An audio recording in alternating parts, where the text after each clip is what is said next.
Hey guys, welcome to Paul Bart's Garage. I hadn't done a video in a while because basically been working a whole lot and really hadn't had nothing that I thought would be that exciting to talk about.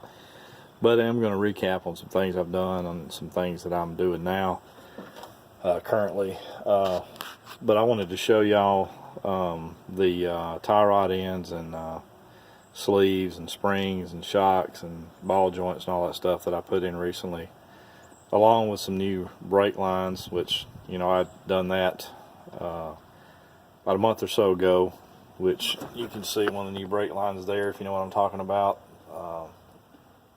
They were actually pinched by the ball joint pins that somebody had put in there and didn't bend them up, and whenever you turn the wheel they'd hit on that and cut a hole in that one.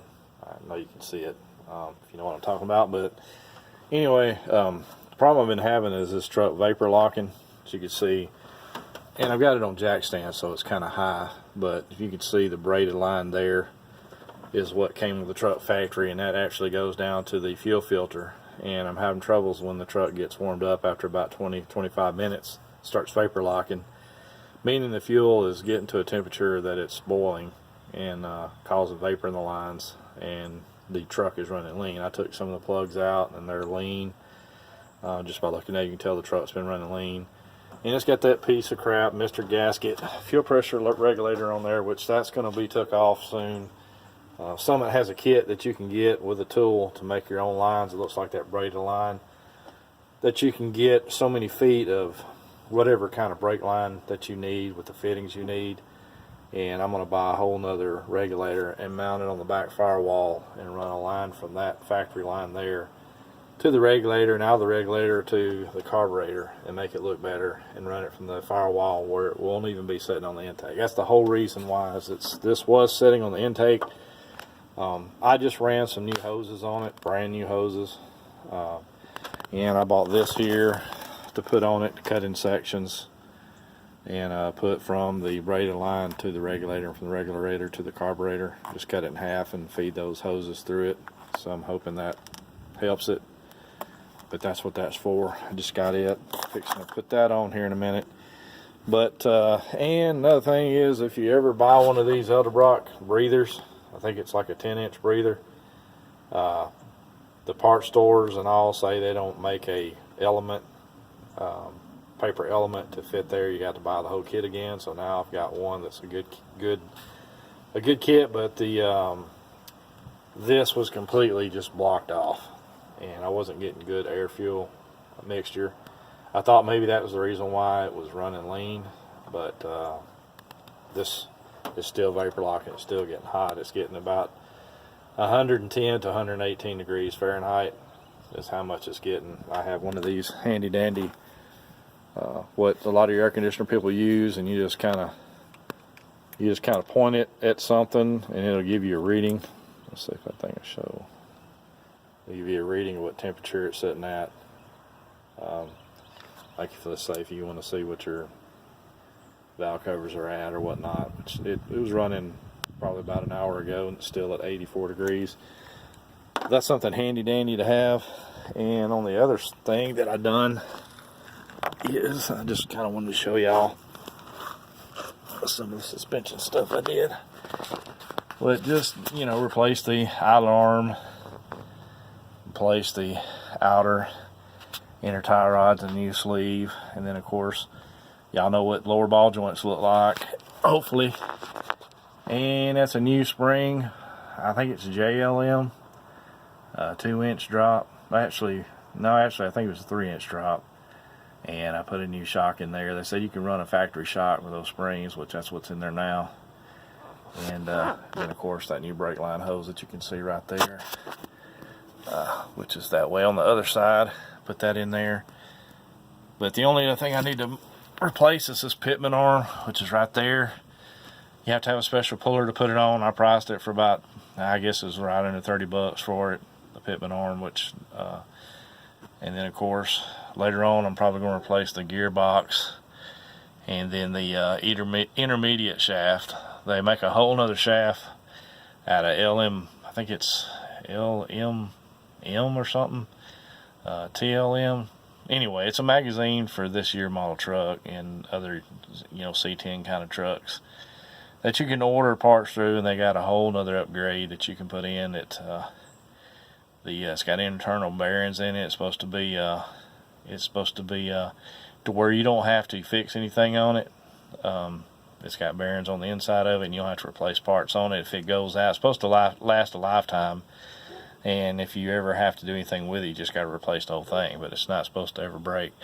And another problem I was having is I got an oil leak somewhere, and when I had the transmission out, they said they thought it was an oil sending unit. Didn't appear to be the rear seal. I actually checked the rear seal while the transmission was out, and it was clean. Looked like it was coming from the oil sending unit, which is back behind the distributor, and it was hard to tell because there was just so much oil from different places around that area, and it was hard to tell. Excuse me. Anyway, pollen's out here really bad, and the air's dry. And but anyway, I'm either gonna have to replace that oil sending unit, or it's leaking from the dipstick, which I had to make this bracket and bolt it on a bolt here on the side of the header, and it's on there really good and tight. But I'm thinking it's not in there all the way down there to the block, and when I'm driving and I get on it or I'm at RPMs, it's blowing it out the dipstick tube on the bottom there. So I put gunk and stuff on it and cleaned it up, and I was going to get in there and look at it here in a little bit and see if it looks like it's coming, anything is coming from there, which now it's not. I'm not going to be able to tell it because it's clean, because I gunked it. But anyway, that's where I'm at on this truck. Another thing I'll show you, which we'll look at it together. The whole reason why, one of the biggest reasons why I have the truck in the air was, I did a video on this. A lot of people, if you had not watched the video before, the transmission another transmission was installed from a 700 R4 to a 350 turbo. As you can see, that yoke, drive shaft yoke, is sticking out like a lot, and you would think there's no way that's going to work because it's not in the tail housing enough, which that's a 700 R4 tail housing on a 350 turbo. And what should have been done, the reason why the guy put it on there was so that he thought the speedometer was going to work, which it works, but it's 10 mile an hour off. And the shaft is actually, intermediate shaft, or the shaft coming out of the rear of the transmission is actually inside that yoke good enough. It's just that tail housing is not made for that transmission. And I ordered another tail housing, another gasket, and the tail housing is brand new with that there's like a brass shim or something that goes in the back that yoke slides into. And I noticed that when I was looking at the yoke, the end of the yoke looks like it's wore out, because when I let the truck down, that yoke will actually go in there another inch, and it's getting wore out. So I'm gonna have to buy another yoke, and along with when that tail housing comes in, and I bought that big O-ring gasket that actually has to go on there. It fits about right in there inside that housing, and another one of those brass shims or whatever it's called that goes in there, which the housing I bought actually has a brand new one in it, pressed in it already, so I don't have to worry about doing that. I just have some extra parts. So when it comes in, I'm just going to replace the yoke with a new U-joint and a new tail housing. And they have a block off kit that you can buy that'll actually block that speedometer hole off, or you can just put a speedometer in there and zip tie the speedometer cable up somewhere, and then if you figure out how to use it later, you can unzip tie it and plug it in. But that's where I'm at on that. Truck drives good like that, like it is now, but it's just on that tail housing there. When I jacked the truck up, I noticed, you can see that wear on the end of the yoke there. When I actually let the truck down, it'll go up in there, and you can tell that's what's riding on that brass shim that's in there. It's well, actually it don't.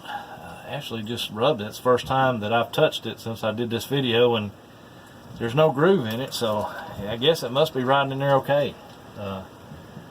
But also I want to replace that muffler. It doesn't have anything written on it. I thought it was a 10 series Flowmaster. It's either 20 or 10 series, I believe, the small one. I thought that's what that was, but I think that's a replica, and I think an element's blowed out in it because it doesn't sound right at speed. But the pipe's pretty big. It's like about a 3-inch pipe.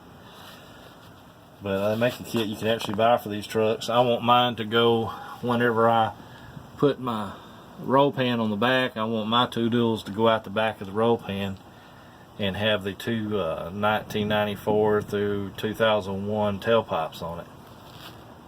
I saw one like that, and it was just really, I liked it. It's really nice.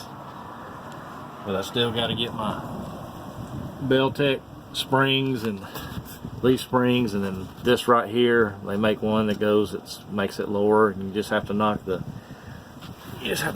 out, put bolts in it. Let's see if you can see that. Those aren't bolts, I forget what those are called.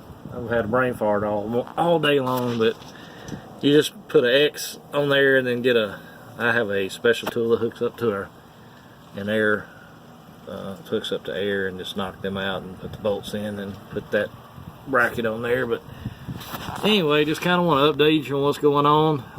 It's getting late. I got to work early in the morning, so I need to go and put these heat shields on the hoses and stuff and call it a day. Hope everybody had a good weekend, and peace out.